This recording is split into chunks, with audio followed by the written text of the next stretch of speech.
প্রবীণ মহিলা মিরপুরের দিকে সম্ভবত মরে পড়ে আছেন তার বাসায়।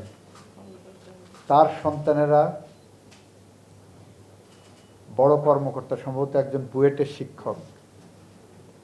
ভদ্রলোক দাড়ি রাখছেন, নামাজ কালাম পড়েন, দেখে মনে হচ্ছে যে ওনার থেকে শিক্ষিত সচেতন মানুষ কম আছে। তার মায়ের অবস্থা এরকম। এটা কোনো আইন ঠিক করতে পারবে না। কোনো আইন দিয়ে এটাকে রক্ষা করা কঠিন হবে। এটার জন্য ওই শিক্ষিত মানুষটা তাকেই বেশি সচেতন হতে হবে। আমাদের দেশের সামাজিক অবক্ষয়, নৈতিকতার অবক্ষয়, মানুষের যে চিন্তা এবং মূল্যবোধের অবক্ষয়ের জায়গায় গেছি। ওই দিন সোশ্যাল মিডিয়ায় একটা জায়গা দেখছিলাম, একজন অশিক্ষিত মানুষ, অশিক্ষিত বলছি একাডেমিক জ্ঞান নাই এরকম একজন ব্যক্তি বলছে, যদি লেখাপড়া শিখতাম তাহলে বড় চোর হতে পারতাম। আমার দেশের যত দুর্নীতি হয়, যত লুটপাট হয়, বিদেশে বেগমপাড়ার যত বাড়িঘর হয়, দেশের থেকে 16 বছরে $234 বিলিয়ন পাচার হয়ে যত শান শওকত, বিদেশের ব্যাংক ব্যালেন্স বাড়ে, এর 99% হলো বিশ্ববিদ্যালয় পাশ করা শিক্ষিত লোকজনের সাথে সম্পৃক্ত। আমাদের এই মূল্যবোধের জায়গাটা যদি আমরা তৈরি না করতে পারি, কোনো সেক্টরে আমরা এগিয়ে যেতে সক্ষম হব বলে মনে হয় না।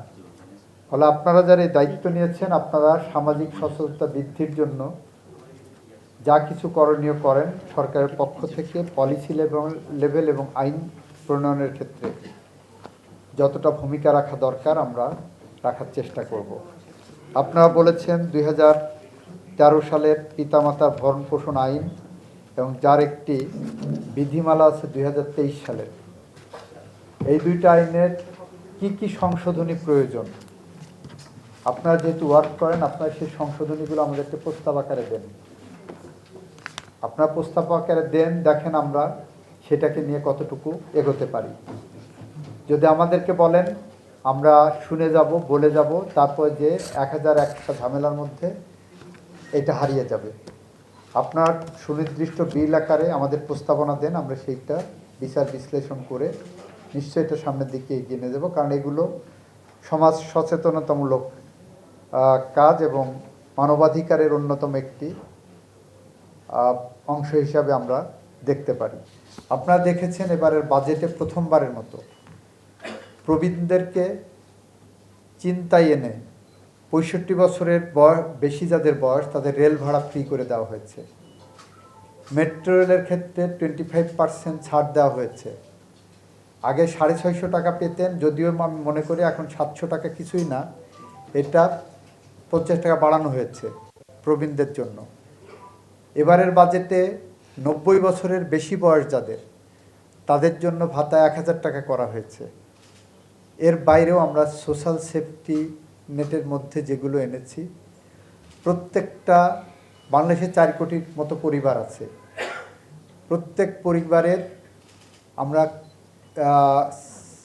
সেগ্রিগেট করেছি কিভাবে, যে মহিলা সদস্য আছেন, সেই মহিলা পরিবারের সদস্য হিসাবে তাকে আমরা ফ্যামিলি কার্ডের প্রায়োরিটি দিচ্ছি।